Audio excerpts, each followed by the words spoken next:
Now, don't you think I neglect you on this channel, okay? I read every single comment, every single grueling comment, and I listen. So when I get 15 comments in my inbox every week telling me, stop talking about the audio plays, no one cares about Big Finish, I listen, I take that information on, and then I make a video about every single third Doctor audio play by Big Finish. Woo! You thought I was done with Pertwee? Nay, I am not. Troughton, you can wait, because this Doctor has a lot of very unique, very strange audio offerings. The third Doctor has a real big plethora of audio stories, considering the actor tragically passed away before Big Finish was even established. How did they do this, you may ask? Not via necromancy, but by the voice talents of one Tim Treloar. Now, we've never talked about impression acting. Doctor Who is filled with them. What's the line between distasteful or respectful? I don't know, but Tim Treloar nails it. He is the third Doctor when I'm listening. And yet these emulations are so subjective. Not everyone can be John Coleshaw on Dead Ringers. You might think he sounds nothing like Pertwee, but I hear him clear as day. So how can you even judge? Treloar does 3, Jacob Dudman has the 11th Doctor down to a T, Fraser Hines is a brilliant second Doctor, Bradley brings his own talent to the first Doctor, even if it's something completely different, and Briggs, I think, is trying to do Eccleston. I think that's what that is. Personally, I rate it by the story, not the immersion.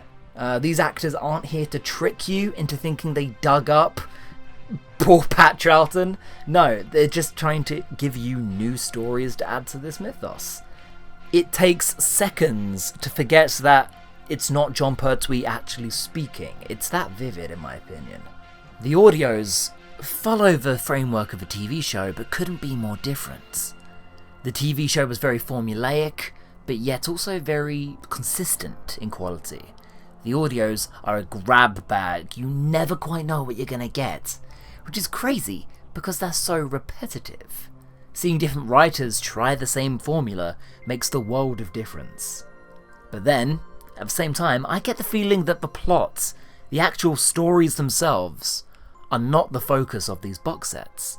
I think it is more about evoking nostalgia, about transporting you back to a specific feel.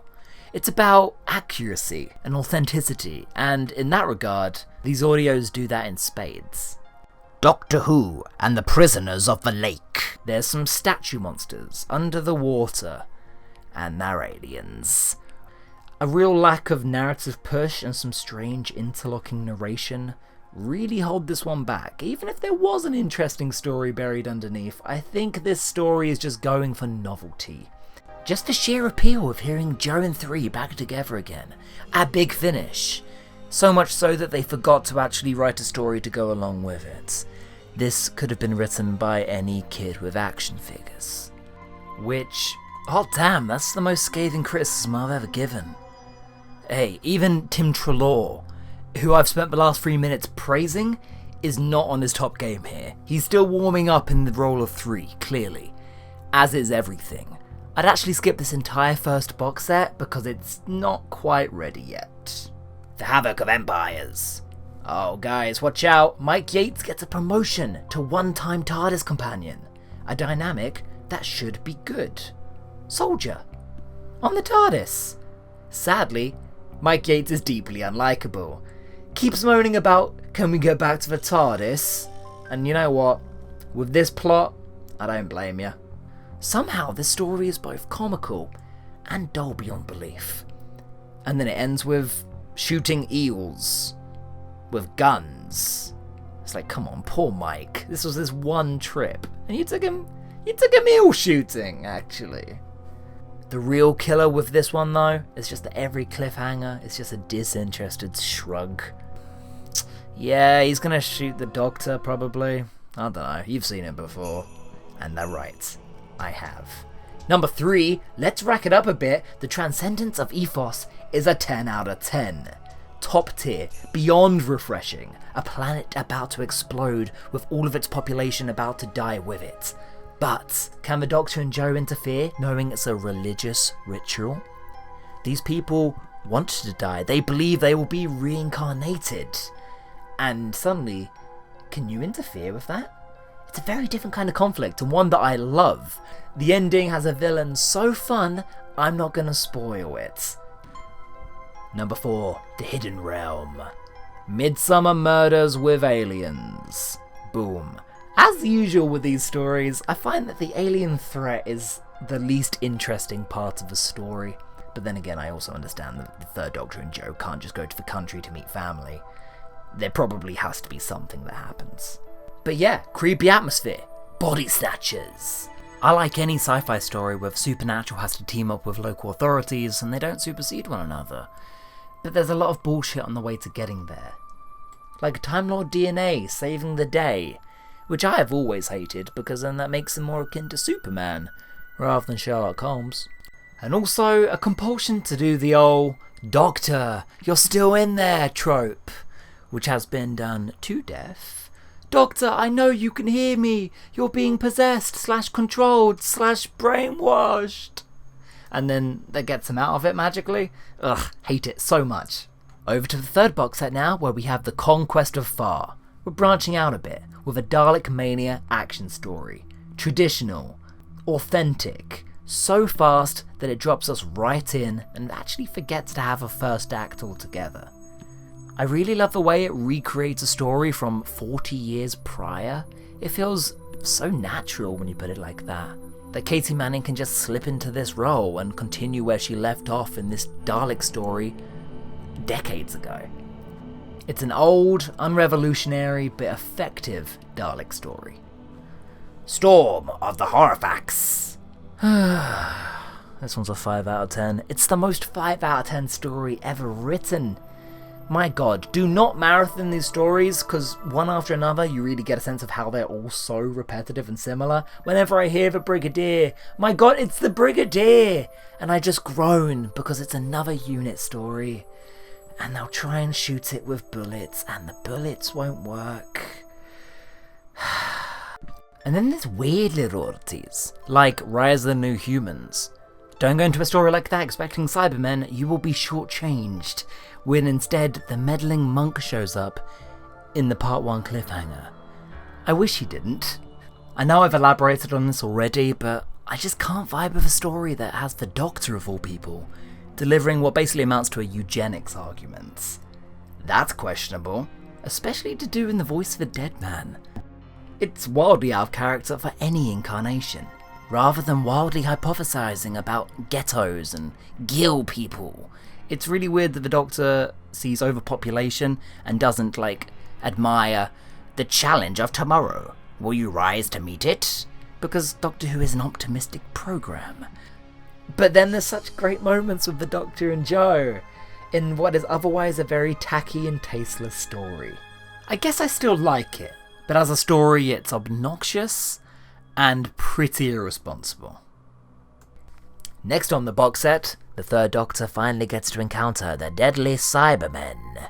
They're barely in it, but their presence looms over the whole thing in what weirdly is the first Cyberman zombie story. It's weird that they've never gone the zombie angle 100% with the Cybermen, isn't it? This is full Romero kind of horror. It's a somber, lo-fi zombie survivor story. More like The Walking Dead than Wild Enough in Time. At times, the story even feels like a western, and it's another great example of the Third Doctor being thoroughly defeated. It's so tragic to see this character vulnerable, and in this one, the Third Doctor genuinely believes he will die, as he slowly starts talking about logic, and it's like, oh no, we're losing him.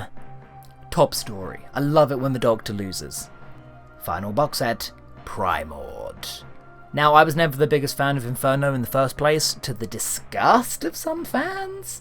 Primord is standard sequel fare. A reunion with Liz Shaw, which was way overdue. The final act of all of these really seems to let the side down. But Primord pits 3 and Liz against Joe and units. Genius idea. It's one era of the show versus another era of the show. And then it's ruined by the "he's still in there" trope. And it's like, guys, come on, really?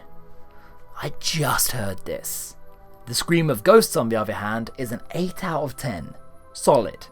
Even if the plot only gets going in the last 20 minutes, that's fine.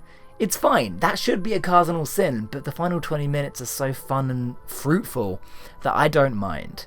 These characters are just so likeable that when a Varden or 3 show up, it just seems like a distraction. This cast is just so likeable, I would listen to these characters hang out on their lunch break. I would listen to them go to the zoo for the day. Which actually, transition, takes me on to the short trips. The short trips are very short stories, often narrated by a member from the show, and are some of the best Doctor Who material. Walls of Confinement finds Liz and the Doctor at the London Zoo, admiring a lost tiger losing its mind to captivity. Do you get it? Do you get it? It's a metaphor. It's a metaphor for the Third Doctor, because he's on Earth and he's a bit like that. Not subtle, but beautiful character work and the finest short trip in my opinion, alongside Forever Fallen. It's this kind of character work the Third Doctor always needed.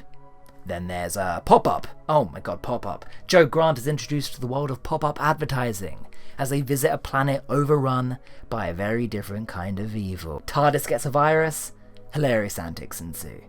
It's a genius, quaint little comedy piece. And honestly, I think more shorts should try and be funny. Then there's Landbound. Earth 3 just takes some time out of his busy schedule to go whale spotting with an old sea captain. I don't know, it's kind of nothing but two tight upper-lipped gentlemen talking about their feelings. It's a welcome change. And last of all, Gardener's Worlds.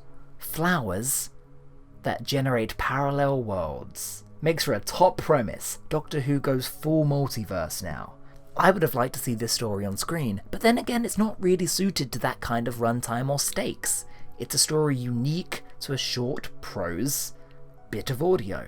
I really like it. It feels like a torture threat, as Joe accidentally writes Mike Yates out of existence. Yikes. Sadly, the day is saved by asking the Multiverse Garden to politely go away, please. And now let's round this up with all of the outliers. The final game.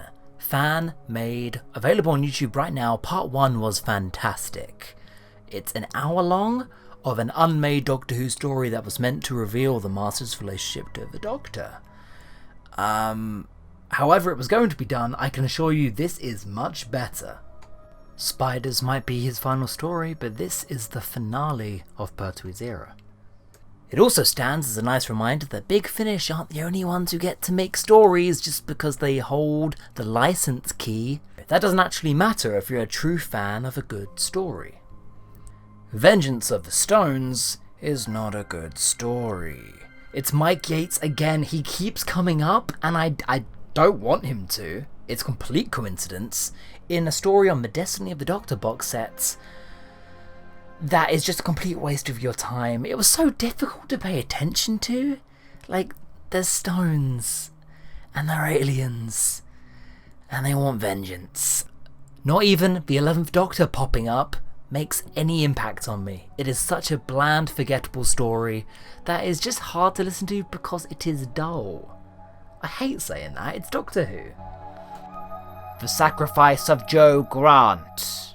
Oh boy. This whole box set as a whole I was going to review, but then I realised the only one I really cared about or had a strong opinion was The Sacrifice of Joe Grant, where Katie Manning delivers the performance of a lifetime, finally finishing Joe's character arc with all of the tenderness and payoff you could possibly want.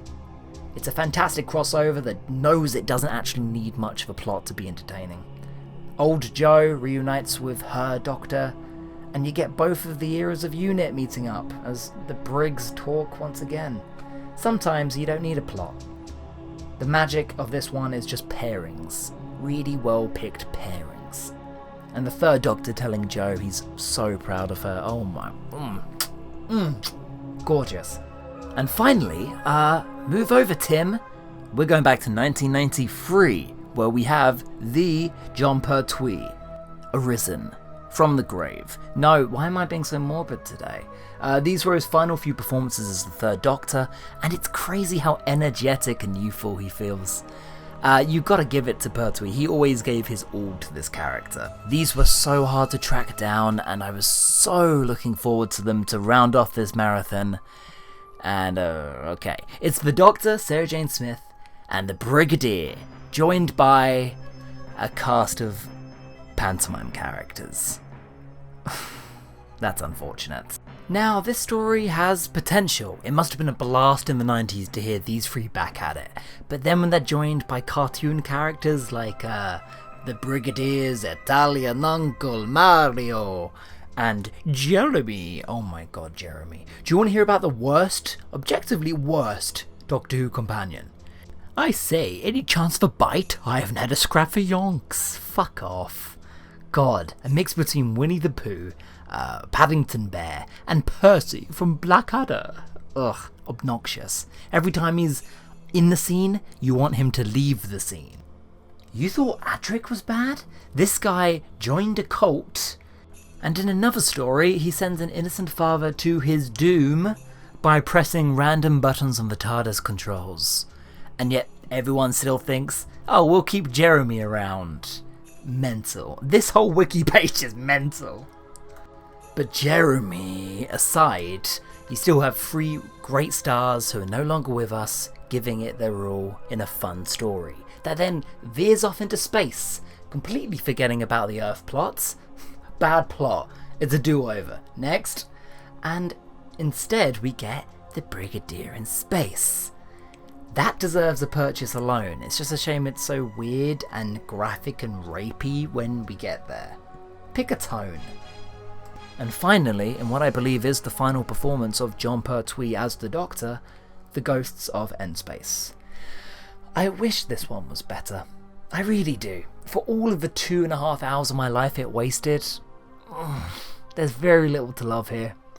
It's also got a really hilarious way of subverting all of its cliffhangers. Just like, Doctor, all the monsters are coming this way.